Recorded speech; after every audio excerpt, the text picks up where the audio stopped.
Hi అండి, లక్ష్మీ ఫుడ్స్కి స్వాగతం. ఈరోజు టమాటా రైస్ ఎలా చేయాలో చూపిస్తాను. ముందుగా ఒక గిన్నెలో 2 గ్లాసుల సోనా మసూరి రైస్ని తీసుకోవాలి. మీరు బాస్మతి రైస్ అయినా చేసుకోవచ్చు. తర్వాత ఆ రైస్ని శుభ్రంగా కడుక్కొని 15 నిమిషాల పాటు నానబెట్టుకోవాలి. స్టవ్ మీద ఒక గిన్నెలో నీళ్లు తీసుకొని అందులో 4 టమాటాలను, ఎండుమిర్చి, వెల్లుల్లి రెబ్బలు, చిటికెడు పసుపు, అర స్పూను ఉప్పు వేసుకొని మరిగించుకోవాలి. ఇలా టమాటా తొక్కు తీసుకొని ఒక జార్లో ఉడికించుకున్న టమాటా, ఎండుమిర్చి, వెల్లుల్లిని గ్రైండ్ చేసుకోవాలి. తర్వాత ఒక కుక్కర్లో కొంచెం బటర్ వేసుకొని 2 గరిటెల ఆయిల్ వేసుకొని అందులో యాలకులు, మిరియాలు, లవంగాలు,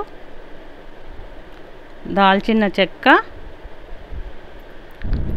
జీడిపప్పు, బిర్యానీ ఆకు వేసుకొని కలుపుకొని అందులో 1 స్పూన్ అల్లం వెల్లుల్లి పేస్టు వేసుకొని పచ్చిదనం లేకుండా కలుపుకోవాలి. అందులో పచ్చిమిర్చి, కట్ చేసుకున్న ఆనియన్ ముక్కలు, కట్ చేసుకున్న టమాటా ముక్కలు వేసుకొని బాగా కలిపి 10 నిమిషాల తర్వాత మనం గ్రైండ్ చేసుకున్న టమాటా ప్యూరీని వేసుకోవాలి. తర్వాత వాటిని బాగా కలిపి 5 నిమిషాల తర్వాత 1 స్పూన్ గరం మసాలా, ధనియాల పొడి, జీలకర్ర పొడి, పసుపు, సాల్ట్ వేసుకొని కలుపుకొని 10 నిమిషాలు మగ్గనించుకోవాలి.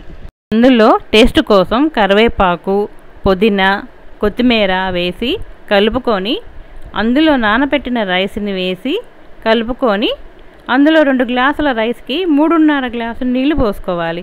అదే మీరు బాస్మతి రైస్ తీసుకుంటే 2 గ్లాసుల రైస్కి 4 గ్లాసుల నీళ్లు పోసుకోవాలి. తర్వాత రైస్కి తగ్గట్టు ఇప్పుడు ఉప్పు వేసుకోవాలి. 2 విజిల్స్ వచ్చాక కుక్కర్ ఆఫ్ చేసుకోవాలి. రుచికరమైన టమాటా రైస్ రెడీ అయిపోయింది. దీన్ని మీరు రైతాతో తింటే చాలా బాగుంటుంది. So please don't forget to like, share and subscribe to my channel. Thank you.